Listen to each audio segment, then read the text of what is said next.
Hello guys, welcome back to SiegeGG. Today we are here to talk with Twister, Team Secret's coach, Esports World Cup 2025 champion, and obviously Six Invitational 2026 Grand Finalist, and a lot of other tournament appearances for Brazilian powerhouses like FaZe Clan, NIP Black Dragons, and others like Furia. And you also had like a brief path in Mexico. So yeah, we can say like you are a very known, very experienced guy. How are you, man? I'm doing quite good. Thank you very much for having me here. Really excited to be discussing and sharing a little bit of what was going on in this past few months. Perfect. Now, for some context, we are recording this on May 8th. So Salt Lake City Major hasn't started yet. Which is funny because the first game involves one of your players, Noah, who has been picked up as a stand-in for Edward Gaming. We can start with this and then we go with other topics. Now, how did the whole discussions or talks to loan Noah to Edward Gaming begin? It actually began about their manager slash coach asking Noah if he would be interested in. I think like since Ubisoft, Blast, sorry, changed their ruling about poaching and everything, this is how every conversation starts. Like the orgs check if the players are interested first before like going over and like making official contacts and everything. And that was it. Noah came talking to me. Hello, bro. There's this opportunity. I would like to go. Obviously, I would want to go as well. And then I said, okay, I have no problem with that. Let's talk with John to see if he allows to. And John was pretty easy going with that as well. He just said that he needed to speak with Edward Gaming about the details or anything and everything. And then that was it. It took like half of a day to solve everything up, and then Noah was already confirmed and looking for flights over there. All of these visa issues, I think like they began a snowball effect. A lot of people complained about competitive integrity and other aspects. Because if you think about it, Edward Gaming, obviously like they lost direction. Direction, for those who are unaware, was China's best player by quite a lot. But still like picking up Noah, who was CGG's second best player of the year. He was, he's an esports World Cup champion. He's a SI Grand finalist. So picking him up out of the blue can be seen as something unfair. What are your thoughts about the current ruling about signing stand-ins, and would you make any changes? About the competition fairness, I think it's not fair. Like in theory, you have those things where you can sub a player that, in any case, like in these situations, it was like a little bit more even because Direction was their best player. But you can sub like a player that is not that good with another that, as you said, is the top two in the world and everything, just by this ruling. So in the end of the day, this can be harmful for the competition because you're not really matching the levels of the teams that are. For sure, there's a lot of details and small stuff that goes in the middle of it, like the communication wise, how the teams deal with it, like the lack of practice that kind of balances back a little bit. But in the end of the day, we are talking about player quality, and I think even if this rule is not there, it would be nice to have like other players that had no chance to compete at that on having a shot into an international event and probably having a better career after that, being called for teams and everything. I was looking at other rule books from previous seasons, and I think like you had to face a similar situation because when you were loaned from Team Secret to coach Team Falcons in SI 2024, you Yeah. guys suffered some visa issues as well, and you had to pick up Leader and Versa. The rule book back then was different, and there was this additional rule where players who had already played against the team in question couldn't join the team. I'm not sure if I'm Mhm. explaining myself clearly here, No, I but can understand. Um, so yeah, like, do you think something like that would be okay for the not just this season but like next seasons? Uh, I think it would make sense. I think it would make, as I said, make something a little bit more fair and also give opportunity to new players. So I don't see how this would be going bad, you know. And I don't think the players that had the chance to qualify and didn't would be complaining about it. Oh, it shouldn't be this or whatever, because no point in complaining about it. But yeah, really hard. Honestly, I lived this other side of the coin there in Falcons, and it was very hard to find players that could fit for us, that we would be able to fly them to there and fit with the rest of the team. So in the end of the day, we did like a very bad campaign at that tournament, and that's because of these points that I told you. That even if you get like in theory better players, is it still communication? It's still time of practice. Familiarity with each other and that kind of things that lacks in the end of the day once it's not your team, you know. Mm-hmm. Now that we're talking about rulebook, I'm gonna use this topic as a chance to introduce the next set of questions I wanted to ask. Um, when we talk about signings, teams are supposed to make a maximum of two roster changes, I think, right? No, no, it's three. Three? Is it three? Right Okay, fine. now, you th I think right right now now. it's Okay, three. fine. Three. Okay. Okay, cool. Well, then I guess you guys will not have a problem because you guys are losing three players who are going to be Savage, Citizen, and Knave. Let's talk about Savage first. If the viewers are watching this video right now, is because the news have been confirmed. Savage is going to M80. Can you talk us a bit about what happened? Was there like some type of misunderstanding with the player, or is this just like an offer like you cannot really refuse? No, Savage has a really good relationship with us. Love that guy. He's my kiddo since the beginning of Secret. He developed a lot, and right now his contract was ending by the end of this month. And John allowed him to explore the options already before the contract ends, so he could go easier and faster to the teams that he wanted to. He had interest. He thinks M80 is a really good team. They offered like a really good offer for him, and like it made sense for the moment of life he was, you know, using the hype, using the consistency that we got in the last year to get better opportunities. So I'm really happy for him, and I'm pretty sure he's happy as well. Mm-hmm. That's obviously like that's great to hear because like I think Savage is a very nice guy and yeah, like very I think very important player for your team chemistry overall because I think like something that made Team Secret special was their chemistry and their unique style of play. You know that maybe some people would think it's a bit annoying, but I think it's just about exploiting your strength and making the most out of them. No, and I think Savage was someone who like like suited your team like perfectly. But now talking about replacements, you don't have to like talk about like specific names, but what would Savage replacement need to become in the short or in the mid-term the perfect replacement for the Portuguese? I think first of all, he needs to be Portuguese as well. I'm joking. We already have a replacement. I don't think there's any problem to speak about that. It's Flexi that played at SI with Teen Heretics. He will be playing with us and he will be working around into turning into an IGL. He's someone that has a really good vision about the game. He understands a lot what is going on, but he's not an IGL, so it will be a work that we'll be doing to make him understanding where he need to put himself in, which kind of demand he will need to take off his teammates, and where he will need to fit inside of the match, playing that role over there.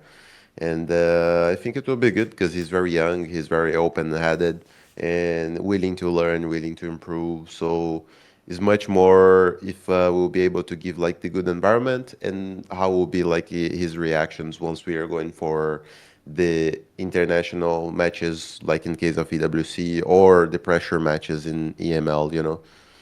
Mm-hmm. Yeah, because you guys well, you didn't do well in stage, well, in kickoff, but you are confirmed to play in the Esports World Cup because you are the current champions. So the champions get a direct invite. So that's good. It's like less pressure to have on your shoulders because um, on the season. exactly. Yeah. Yeah, that's very good. Now, talking about the other two departures, Naif and Citizen. Um, Now, both of them joined Team Secret at the start of the season, and if they are leaving right now, is because I understand that they couldn't adapt to the team. Um, I think this is a good chance for you to speak about how how was kickoff for Team Secret and how did the team try to move on from the departures of Jume and Adrian, who were two of the main pillars of the roster. Well, first of all, I agree with what you said before. What we had here in this team, it was something very special. The relationship that the players had, the time that we spent together, how we dealt with stuff. For sure, we were not perfect. We had our differences as well and everything, but we managed to make everything work. And for me, the team is all about that, what you're able to do to make it work. And we did like a very, very, very good job over here with that. Thing is, once Jum and Adrian left, we kind of found the trouble into finding good replacements for them. We had some really good opportunities, not gonna lie, into people that were picked up by other teams after, and then like they performed really well.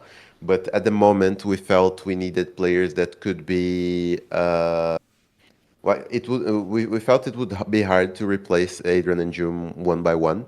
So we felt we needed to go another direction to try to get an upgrade. So Adrian and June were always players that were more silent. They were the players that were very autonomous. They could deal with the problems and everything, but they had a little bit of problems to be speaking. So Savage was the main caller. Noah and Mowgli were the second ones. So we wanted to make sure that we could upgrade into that as well then. So bring in Naif, that was an IGL already, and Citizen as well, that was we already heard that he was a very big voice in the scenes. So kind of upgrade into that department so we could make more plays together, so we could coordinate stuff, have more solutions for the problems that we will be facing. And for sure, like Citizen was the player that had like one of the best careers stats wise. He's been like very consistent and everything. And even if we felt like what he could bring to the team would be even bigger than any stats that he could bring. And well, that was and also like both of them were very experienced, already played a lot of international tournaments, pressure situations. So we felt like, okay, like this is the best one by one that we can get out of those two players that we are losing, which suddenly showed off that it was not the case. We had problems on the beginning of the season with too many cooks on the kitchen, which was predictable. Like a lot of people trying to give directions and everything, ideas, and it were not working out. Then we worked onto that. That wasn't a problem after because we gave feedback. We worked around that, and the new players understood where they should fit in. But then after that started the performance problems where we needed them to be more autonomous to deal with the situations better, and it was not happening. And for me, I was even telling like it's not a lie that we only have one player having good performances this season, which means that Savage and Mowgli as well were not corresponding to what the level that they were playing before, which made everything harder. And then like with Citizen and Naif not being able to perform as well, just put us where we were.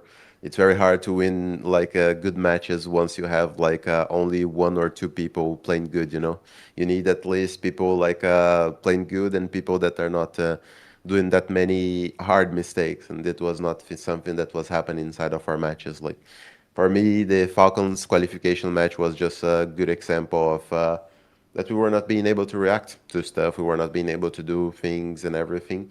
And as I said, for the players itself, we already been through a lot of stuff together. Me, Noah, Mowgli, and Savage. So I trusted them to be able to come back. I trusted them to be able to perform better and like for them to stay since until my last day over here.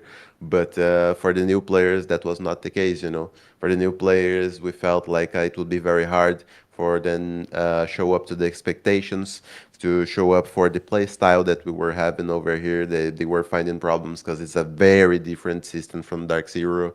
And we felt like, okay, like we can maybe even insist into this and maybe it work out, or we can go and move for something with younger players that we can kind of adapt a little bit better into them because they have no visuals actions inside of the server, stuff that they like to repeat and everything, and we can try to build up something different around that. In the end of the day, it's a bet because it's new players, it's players that are not consolidated yet, but still for us made more sense to try to go that way than trying to insist into something that would take too long to go over. But I want to point out as well that something that is being talked a lot about this decision making, and for me, that is citizen behavior. And I want to address that we had not a single problem with him behavior wise. He was really a nice guy. I really liked him as a person to be here. And well, he was very open to criticism. He was very open to try to improve. And he was a guy that really surprised me considering everything that I heard about him. And this thing was not an issue at all. And Nave, same thing. We brought him to be have more ideas, and he tried to fit into that role. Brought stuff from Dark Zero, brought stuff he felt it was better, and everything. So two of them are really good grinders. They're really interested in the win. Interested into to do what it takes to make the win. So I just want to address that out because maybe sometimes people think that something can go on behind the scenes or whatever, but that's not the case. No fights, no nothing. It's just the team didn't click. Mm-hmm. Oh, I appreciate your honesty. Like, is an important topic to address as well. I think Nave and Citizen are two players who, they had played together, not just in Dark Zero esports, but also in like other teams, and they are an experienced duo. And obviously, like, just like not just in terms of individual quality, but also in terms of experience, they would bring a lot of knowledge and talent, no, to the team. But at the end of the day, I guess like adapting to a play style and a chemistry like the one that you had built was a very difficult task. You mentioned that you had other names in mind as well, but that because of like other offers from other teams, those deals didn't, end in good terms. Do you feel comfortable sharing those names, or you don't want to do it? No, it's all good. So at the time we were trialing, like, you mean before it? Once Yeah, we were exactly. trialing people. Before Uh, signing, well, before deciding on signing Citizen and Nave. yeah, like we were trialing and having interest in Sarks, Blas. I even have the names over here because I have the trials, the scrims. I can tell you. I think like this one were the like some of the biggest names, but we tried some different people as well before. It was Naiko as Mm-hmm. well was one of them. Who else? Who else? Who else? Uh, I mean, I think like those were the main names of people that were successful into Mm-hmm. their iteration changes. Ask was wanted to come here as well. We didn't got to a trial because of the ping and everything, but he was around here as well in the conversations. So there were some of those names over there besides Mm-hmm. Nathan and Citizen, obviously. Mm-hmm. Good. Obviously, like you mentioned, Savage's substitute, well, replacement. Sorry, it's gonna be Flexi. Um, Citizen and Nave have already got replacements, or that's not something that you have decided right now. Oh, Nath already got a replacement. Oscar will be the one as well that has played at SI. Mm-hmm. Another UK player. He's a little bit more like Adrian in the sense that he is not much of a speaker, but he's very good in autonomy, and we decided we want to go a little bit more with that. And for Citizen, we haven't decided yet. Maybe once this video goes out, we already decided, but for now, it's still open. Mm-hmm. Good. Perfect. Well, can you share like the names that you're contemplating, or you don't want to do that? No, yeah, it's all good. We are negotiating right now with shifters to try to get Blast. Mm-hmm. for the spot. And if it's not him, probably will be Creeds from the North Rumble team as well that was playing with Oscar and Grubby, Okay. Upor, that guys. Hmm. So more or less it's like signing like a bunch of the former Team Heretics players, no? Or Tina, yeah, because we felt like they had a really good campaign and they fit the Hmm. subjects we were talking about. They understand of the game it's very good. They are willing to have the chance to prove themselves, and I think like having a tournament like EWC, it's something very nice. And this kind of the same deal we made with Mowgli and Noah once they joined. Like we have like here two tournaments that we already confirmed for you guys to play, so we have this time to build up something and make something special. Hmm. And this is what I'm offering to these new players right now. Like we Hmm. played Malta with Mowgli and Noah, it didn't went well. We played Reload, it didn't went well, but that was the experience we needed so we could get to EWC and do what we did. Hmm. So right now I'm looking to do the same with these new players, give this opportunity and check if they are able to answer to this call, trying to help for sure as much as I can. Hmm. Now, I want to ask you a question that maybe is a bit like personal, but you won the Esports World Cup, and that's when everyone realized that Team Secret had built something like pretty strong, with like plenty of potential. And in SI, you were like 2 maps away from lifting the hammer, which is like the ultimate goal of every coach. Now, only like 2 months later, well, like immediately after you lose two players, two very important players, and now you're losing Savage, and the two replacements didn't work. Um, Looking back at the SI 26 Grand Final, how does that make you feel? Do you regret something? Do you regret any decisions? Do you think you're gonna have another chance to lift the hammer, or to be as close to lift the hammer? Oh, definitely.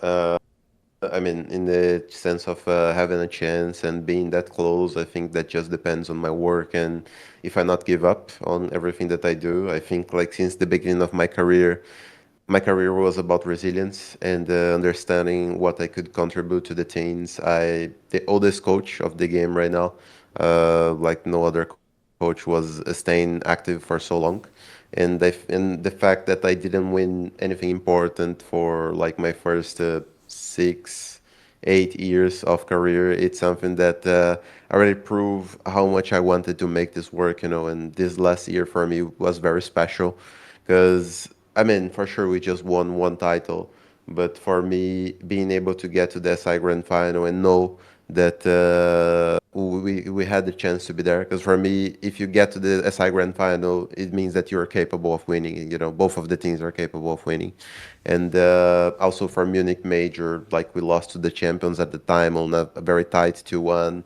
If we were in a better shape as well onto some aspects of the game that we were talking about, we could have the chance to shoot in for the championship as well, which makes that year very special into my head and could be like a historical year for Team Secret if we were like correct with everything else. But yeah, right now I don't try to relate with the past. As I said, like that team built up something very very special, and that's what we had. But right now is like another thing. Right now it's another project. Right now it's different people. We are. I know it's a little bit boring, but it's the case. We cannot be compared to what the team had before, because what the team had, it was very special and very specific. So right now we'll try to build up what we have been very special. We'll build up players, and then across with the time, we'll try to build up the same specialty in different ways with these different people. Hmm. But I don't think like I will ever see another thing like Team Secrets 2025. Hmm. Talking about rebuilding, I think like you are like Bob the Builder for Team Secret, because you have been rebuilding and rebuilding and rebuilding stuff. Like when you joined them, you started rebuilding, and it took some time to actually build like a roster that could actually compete like regularly at international competitions. Obviously, there's like that surprising SI 2023 qualification that not many people saw coming, no, but I guess like that's an exception. But it was like already like an it was a result that was telling people that you were actually cooking. And now it's going back to square one. Maybe not square one exactly, but it's like making plenty of steps behind to rebuild again. How confident are you to pull off another successful rebuilding process to bring Team Secret up again? I'm very confident. I cannot lie. I mean, it's probably what you expected to hear already, Yeah, but of course. honestly, I feel like there's a lot of potential into these new players. They are hungry to prove what they are capable of, and that's pretty much what we rely on. We already have the process that we will go on. We already have the people that knows how this process works to help each other. In that case, Noah and Mowgli that will be there as well to help us. As a lightning pointers. I don't know Mhm. how to address that, but it's like giving the direction for us and for the other players, and having these players full of energy, full of hunger to try to prove themselves. It's something that well, it cannot work now, it cannot work tomorrow, but it might work at some point. I don't plan to go back and change all the project again to get like experienced players or whatever. Like that's not on the plan. The plan now is to stick to it and try to get as good as we can around those, and hopefully it works. Good, hopefully. Still talking about roster moves. I think like there's another point of view to Team Secret's roster. Like obviously like Adrian left for Wildcard. Then Jume left for Team Falcons, and now Savage is leaving for M80. Noah and Mowgli are the only players left from the roster that achieved so many things. Um, I'm not saying that Mowgli is not a good player. Mowgli is a really good player. He's really good at what he does. He's a very, aggressive yet very knowledged and very experienced player. He knows what he does. And I think at SI he was pretty strong as well. But talking Most about MVP wins. exactly. But talking about Noah, Noah has had very strong 6 months. We place him as the second best player in the year 10 ranking. And in kickoff, he was the best player. I still remember his best of one performance against Team Falcons, and he had some other strong individual showings. And all of a sudden, people are looking at him like, oh, he's actually good.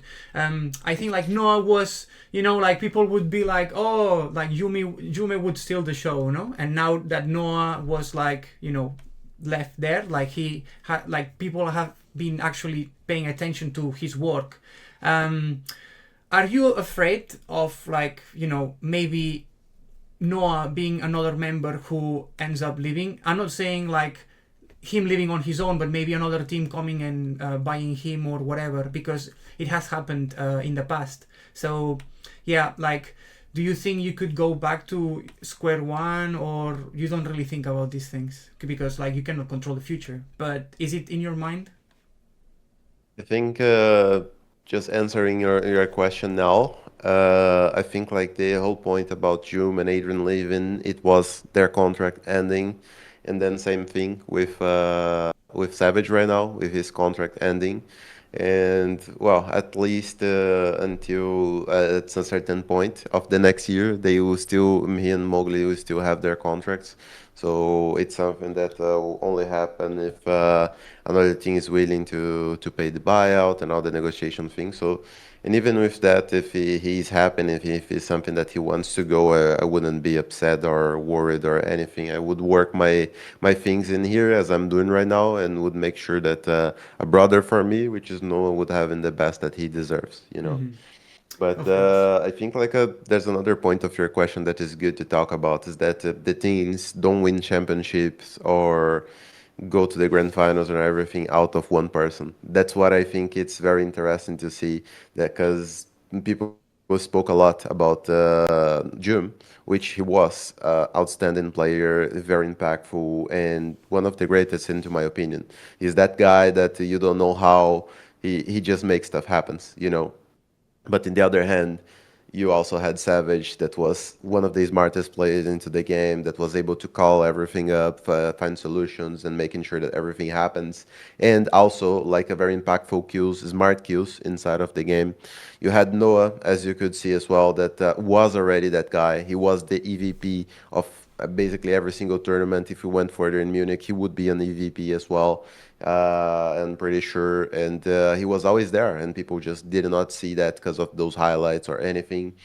Mowgli, as I said, he's a player that we call that he has a position like the catcher in the Harry Potter sports game, where basically he can win the game just out of doing that play, just out of doing that thing, the Harry Potter role of getting Yeah. the golden thing. And basically he win the games for us as well. At the same point that he performed bad sometimes because that's his role. He is that guy, and we need that guy as well. As I said, most MVP wins into the SI, was able to put us there. EWC final, he was the MVP. So he's the kind of player that you want on the team and that you put in on. And Adrian, bro, in the out of all those mess, all of that situations, all the players that likes to play aggro and everything, Adrian was such an impactful player into the back line, like one of the calmest guys that I ever spoke with. Chill to be like with the rest of the team, going through calmness for the group, and also absolute beast. Like he carried us across all the online events that we were having, playing like having one of the best ratings, and was even the overall MVP of the AWC as well. So for me, like people, it's easy to go and talk about June, but people frequently forget about the incredible roster that we had in every single aspect, And this for me is the secret for you to have like a championship caliber team. Phase, you go and you can talk about the five players the exactly same way. Furia on their prime, you could speak about on W7M, you could speak about their players all the same way. G2, everything that actually won something, you could speak at least about four players. At least is like a very good majority of the players that are able to do that thing. And this recently, for of course, but because for me the game just get more and more competitive. That one or two players carrying the team is not enough anymore. You need to get a special group of players that are able to do everything, and that's what we are aiming to build up here right now, giving this opportunity to these new players. So ready to build up, to mature about the game, understand the situations, learn how to be impactful, learn how to deal with depression, pressure, and making sure that we can have then special in other ways. We need to find out and abuse what will be good, what will be better, and go for that special movement again. Hmm. Yeah, that's actually a good vision. That's actually a very interesting point. Yeah, I think like as you just mentioned, like Adrian was someone like as you define, no, like there are these type of players from this type of championship winning rosters that you just think like they are special. I think like people cannot really see these type of hidden aspects unless they work with them, and obviously like you are his former coach, so you know plenty of stuff that like we don't know, but yeah, like I agree, like there are some players that are special. I wanted to talk about something else with you, and this doesn't really well, it does affect Team Secret, but it's not like that much. I wanted to talk about the IGL role in Rainbow Six Siege right now, because if M80 are making this addition, if they are signing Savage, it's because they just parted ways with Hot and Cold, who is benched right now. A lot of people were saying like Hot and Cold has been underperforming. He has a really bad KD, and at the end of the day, like people pay attention to that, no? Like who gets the kills and who dies the most, no? In terms of IGLing, you have Canadian, who I checked his KD in the last 6 months, and I think it's like minus 200 something.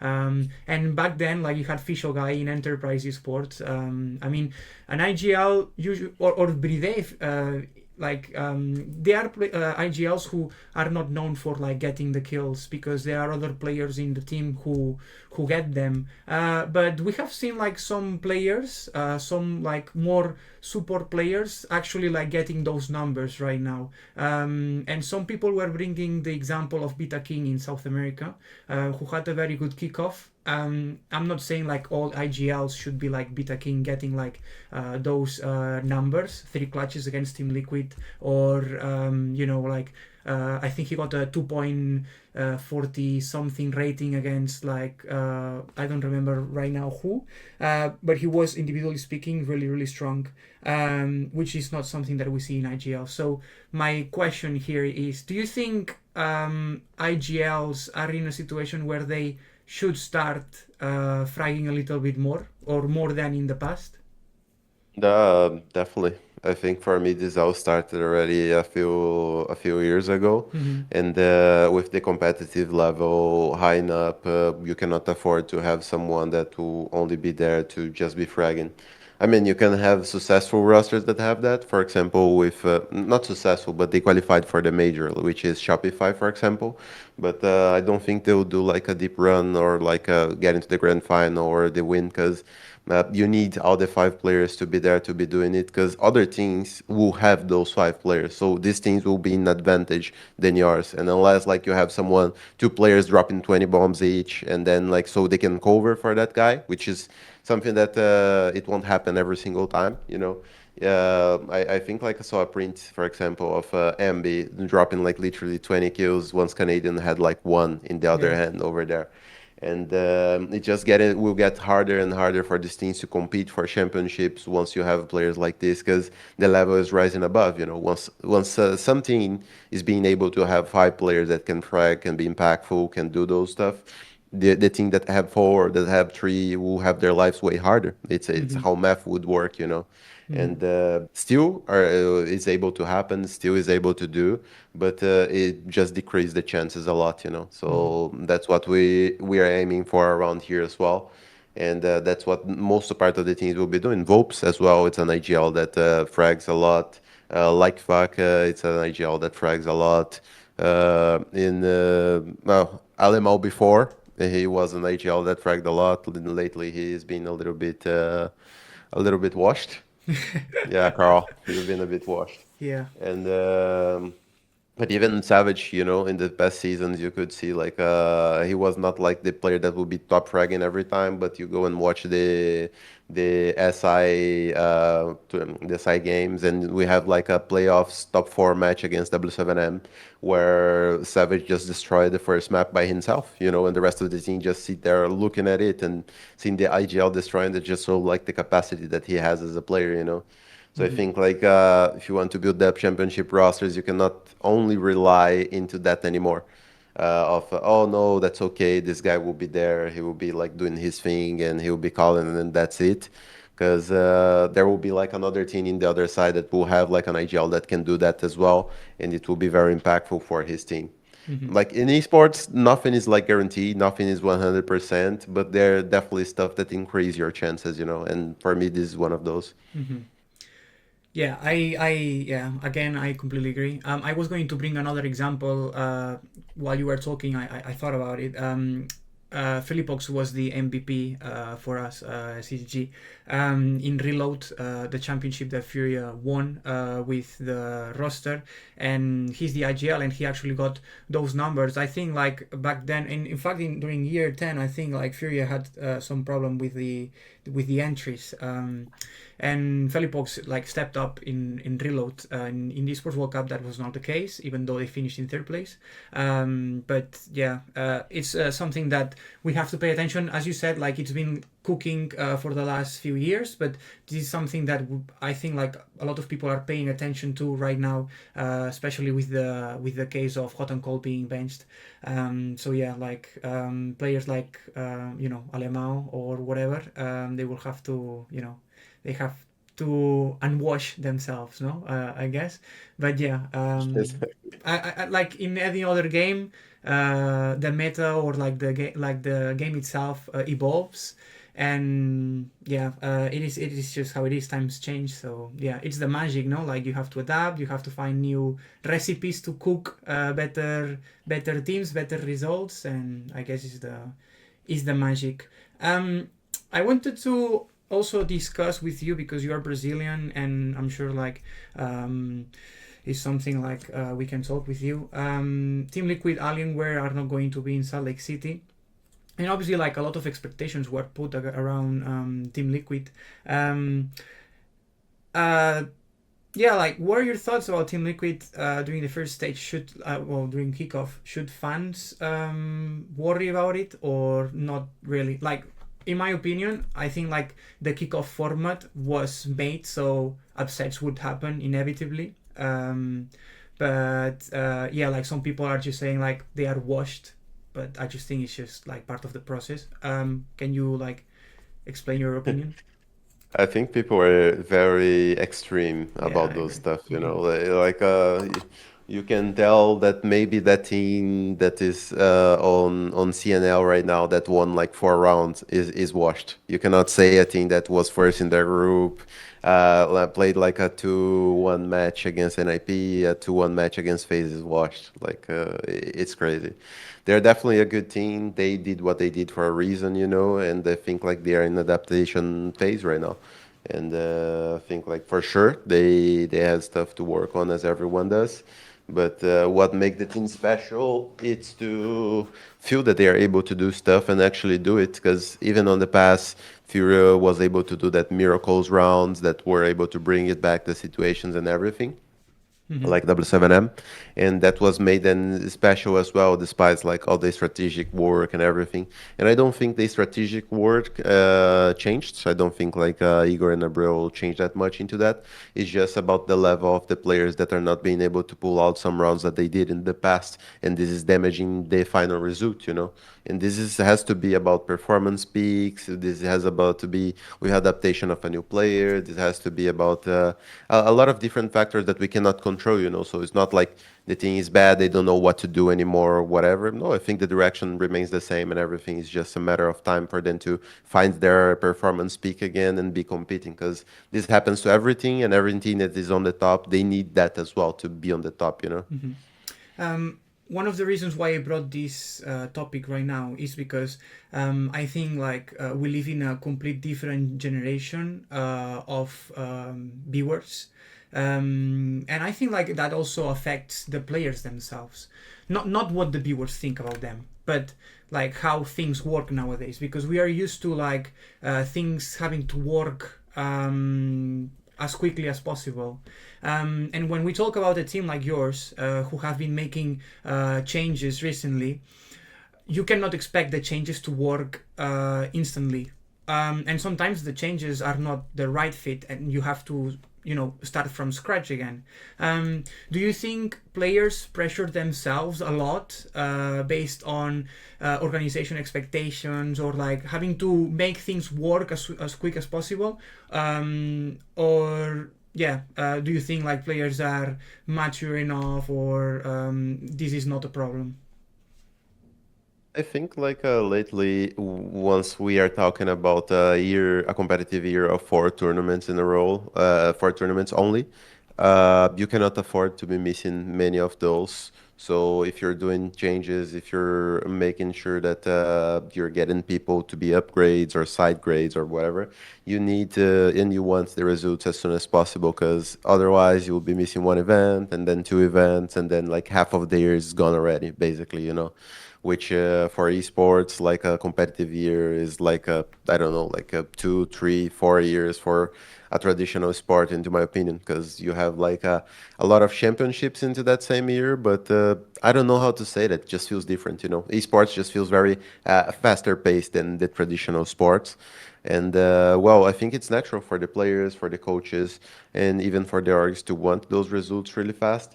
And also, you have examples of things that work out into those results really fast. Like, for example, some things just have that special thing that works out in the first event they go, like W7M did in the past. Some things have that something special that works out in the second or third, as it happened with FaZe winning the SI after.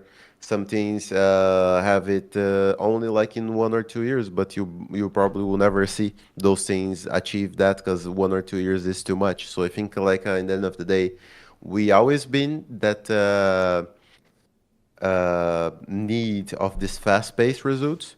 It's just that people right now are seeing with seasons like kickoff that for me it was like a horrible format, but it was the best in theory that Blast could do with this short period of time. I don't blame them, but it's just not just bad in my opinion. And I think like all those just make it look even short and make look like they need results even faster. Once it's not the case, but you look at teams like VP, for example, they had two players from the core roster and they had to pick up three new players and they made it work with a new coach as well. So, I mean, if someone else can do that, you should be able to do that as well. If we are talking about competition, Mm-hmm. at least. And it's not even that. You need to do better than the person that just did that before. So that's why people are such high demanding into this. And I don't think it's an issue. I think like people want to see the teams win. That's for sure. They just need to understand that at some points, some things need some extra time, and some things are special just at the beginning, Mm-hmm. and it just clicks. Mm-hmm. So it's just a matter of time. But I understand people that complain as well about the teams not making stuff and not performing that well, even in a short period of time. Because I believe like if the team is truly special, they will be able to find out how to react and how to work out within like 3 months together. It's not like, oh, we had 1 month and a half of practices. That's why we played so shit. No, like Mm-hmm. if you have 1 month and a half and the team is special, you work out something. Maybe Mm-hmm. not win a championship or anything, but you work out into something. That's my vision of the game today. Mm-hmm. Yeah, I appreciate that you brought up the example of Virtus Pro, and I agree with you.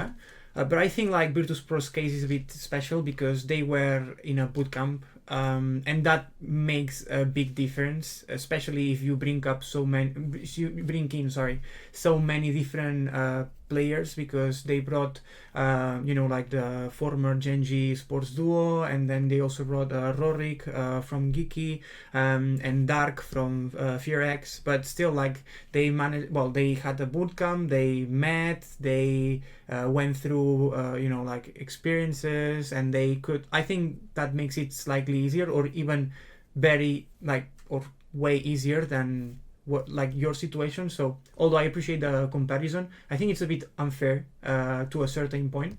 But yeah, and also you brought the topic about like the kickoff format. I agree with that. As I said earlier, it was a format that one wrong best of one or one bad best of one and shakes the whole thing, and then like upsets are easy to happen because then it's up to like a one best of three, which happened in Brazil. Like Fluxo will not be in Salt Lake City because Perez dropped an insane performance on Consulate. He decided to do the unthinkable, and he got 25 kills in 10 rounds, which is like It's crazy. insane. Or like Team Liquid having to play against Face Clan, like one of them was not going to travel to Salt Lake City, and in your case as well, like the kickoff format, it's not an excuse, but obviously like it made your mistakes even bigger. Do you think that in a format that like the stage one or stage two format, do you think you would have qualified for Salt Lake City? I think we would have higher chances for sure because of making sure that we had like more games to play around it, more time to build up the roster onto those moments. We had players that were not being able to deal much of what was going on in the server, to deal with the pressure of fitting the shoes that we were having before, and either like to find themselves with confidence and everything. So it was very hard for us in a total sense. Again, as I said, it was not only Nathan Citizen fault because we had like Savage and Mowgli playing bad as well, but like in the final result of everything, the result is what we had, and maybe we could make it click, but well. It felt like even on scrims you're able to see once the team is being able to understand themselves and makes special stuff, and that was one of the main points that we were decided to make the changes as well, because even on scrims with no pressure or anything, we were not making seeing that boat moving forward. So we just decided, okay, let's just go for something else. It's better to take the risk than just insisting in it. Mm-hmm.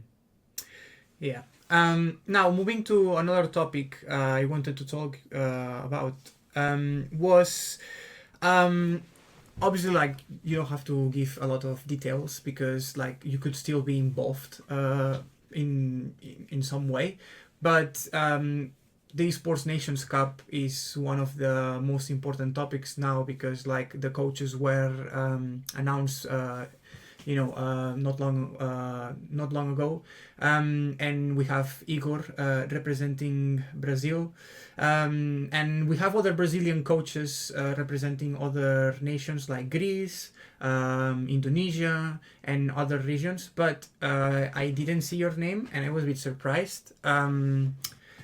So yeah, like what are your thoughts about the Sports Nations Cup, and like did you try to involve yourself in any project in some way?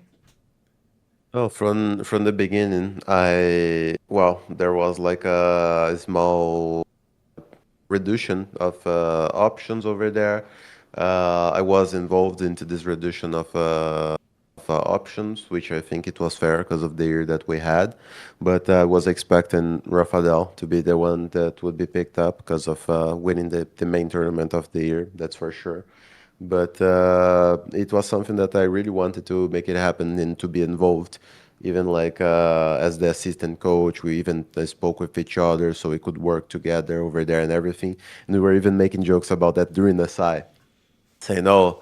If we go for the grand final, it get to be us, me against you. They will need to pick us up and everything, and because it was a dream for me, I always dreamed to be representing Brazil into that way, and like the Olympics kind of. But I was awful in other sports, and I finally found a way that I could actually help to represent my country in a passionate way and something that I could really be good at to be helpful.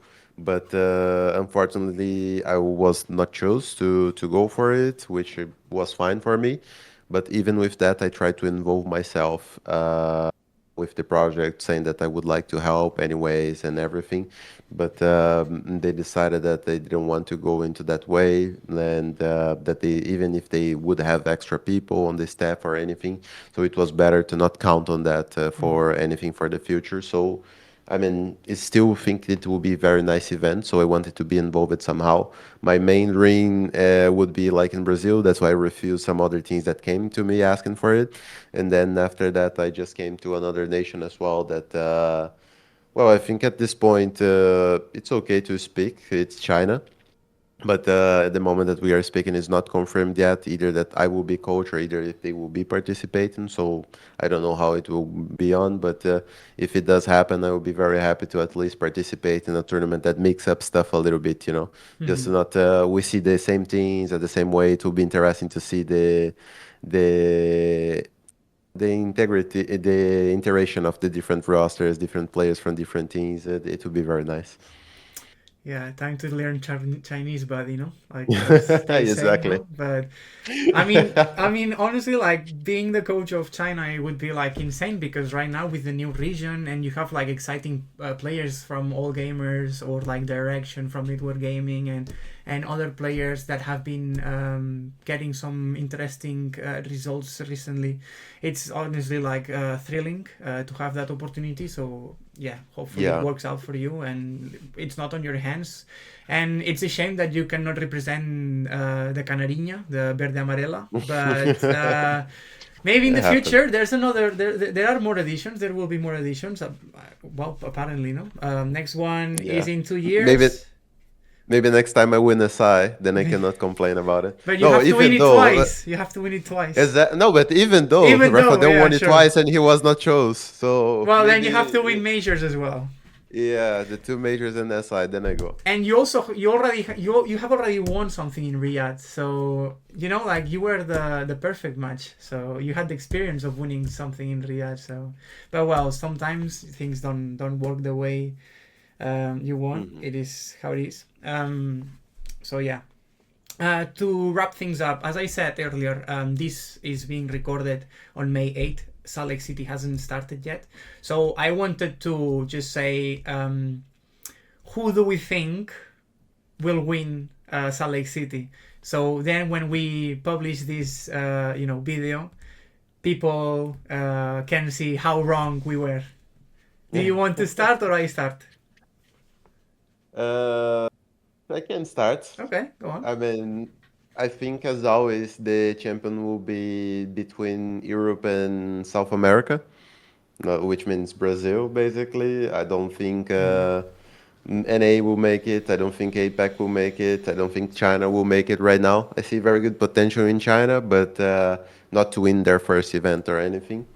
So, well, for me, it will be like either Furia has the Cinderella story and just make it in their very first event. I don't think it's hard for them to make it happen.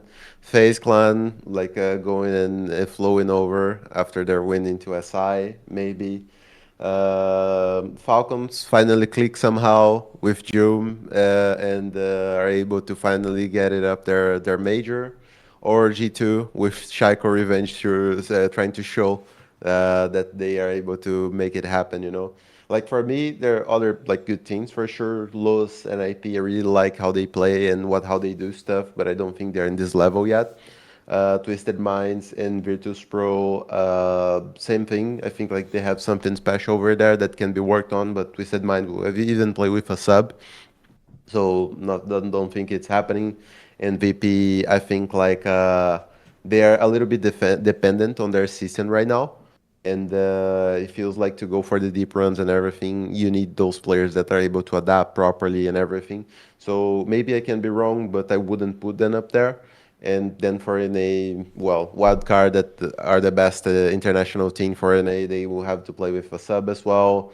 The other three, well, don't see them doing well. So for me, it's between those four over there. Like, and I mean, a grand final, if it's not like between those, if it's like then against someone else, I think it will be like even an easy grand final. Hmm. Yeah, I think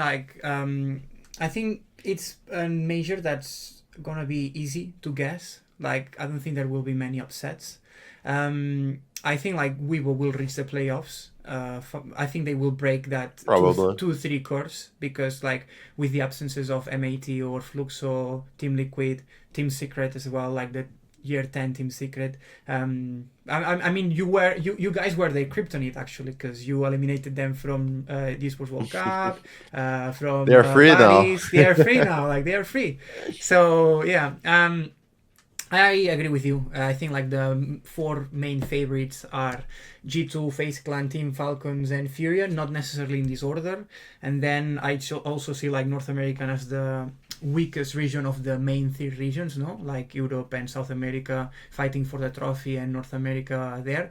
I hope that there's like at least a North American team that actually reaches the semifinals because it's after all it's It like will be probably Dark Zero, right? yeah, it should They be always Dark do. Zero. It should be Dark Zero. I think like it's their time to shine. But when they like this, the core in Space Station Gaming when they played in Munich, I mean they didn't even win a single game, and Call took full responsibility of that, and I'm sure they learned from it. And with Kino and NGR, I think like they are looking solid. I think they are being slightly overrated. I think. Um, but I think I really want them to do well. Basically because Aloy is a Spanish coach, and I really want him to win something. And it would be great to do it in Salt Lake City, which is like 2 hours away from Space Station's headquarters. And it would be like ironic that they actually won a major after Yeah, everything that very happened. close. No, Exactly. I would be very happy as well. I'm Yeah, friends with it would be Callout, I'm friends with Alo. Even on teach-ups. NIP and Lows, I have really good friends over there. Yeah. VP, Twisted Mind. So I would be happy with Hmm. anyone. I'm not there, so Yeah. I don't care who Yeah. wins. I'll be happy for anyone who wins. I just think that these 14s that I mentioned is like the ones Yeah, that I have agree. more chances. I That's agree all. with that. Yeah, I'm gonna say maybe I'm just gonna say something like crazy. I'm gonna say like G2 will win it and Stompen will lift the trophy in front of the home crowd. Imagine. Shaiko winning as well. First major with G2 after so many majors lost with Team Falcons being like one game away. That would be Obviously crazy. he won in Jönköping, but it's been a while since then. But yeah, Imagine a grand final between G2 against Falcons. That would be crazy. I would be crazy, but I hope it's not the case because I want two different regions playing in the grand final. I'm European, but I always support South American teams because I really like the Brazilian community. And I mean, I've learned Portuguese just because I'm into Rainbow Six Siege and the players. There was that time where players like JV, they would say, eu não falo inglês. No. Eu falo português or portunhol. So Portugal, very good, yeah, very so good. yeah, it's cool. It's gonna be a good event, I think. But it's a shame about the time zone, especially for European fans. But it's something Yeah, it like is. it is what it is, no? Like if you hold it in event, there will be a region that has the same issue. The next one is going to be in Japan, and I mean North American fans are not well. North American fans are going to be in the mud. So yeah, we will see how that goes. And I know that we have spoken about visa issues already, but Japan is a country where we could have that issue again, because at least for Brazilian players, no, because No, not anymore, because I mean not anymore. I remember Tokoname where NIP and FaZe Clan had to find emergency subs. A lot of Um, problems there. Yeah. exactly. So I have that thought that Japan could be complicated, but I think like the main problem with the United States is that not just the country itself, but I just don't understand why Blast would host a competition in America in May when the Chinese league starts. In April. The rosters were formed by the start of the year, and I was checking how much time it takes now to like ask for the American visa from the Shanghai office, and it takes like between 2 and 3 months to like have an interview. So Just like Brazil. so it just takes a lot of time. Like fine, like put it in November, and then like players already have like some time to go and ask for it, and like then you like avoid lots of problems. I guess. But maybe I'm not someone who knows a lot about visas and everything, but it just makes sense in my mind. Especially that I'm like I am European and I don't really have that problem. I am Spanish. I have a very strong passport, and yeah, but like in countries like regions like MENA or regions like Asian countries, it is hard. So it's something that I think they should keep in mind for future tournaments. I hope they keep that in mind, because like if you make a mistake, it's good to learn from it. But yeah, we will see how it goes in Salt Lake City. I think it's gonna be a good tournament. The American community is very strong there. Like we have a very good Rainbow Sixes community in the United States. So we will see how it goes. Hopefully everything goes well. Perfect. Yeah, exactly. Hopefully everything goes well. Well, Twister, thank you so for your time. And I hope to release this video whenever we can, and we go back to the predictions and we're like, oof, we were actually right, or maybe we just have a laugh and someone else wins it. We will see. And again, thank Yeah, you we'll so see. much for your honesty. I appreciate it. And I hope that Team Secret can actually work around these problems. And if the esports World Cup is played, because like it's not the best situation around there. Hopefully it's solved soon. But I hope you guys can fix your issues and find solutions before the tournament in Riyadh, and I hope that you can get back on track in the next few weeks. Sure. Thank you very much for having me here, and looking forward for this future to show the new secret. The new secret, that's a good one. Perfect. Thank you so much, man, and thank you guys for tuning. For us, and yeah, don't forget to like leave a message or like drop any questions that you may have, and we will try our best to answer, and obviously like drop feedback if you want. We always appreciate that. Thank you so much for tuning in, and hope to see you soon.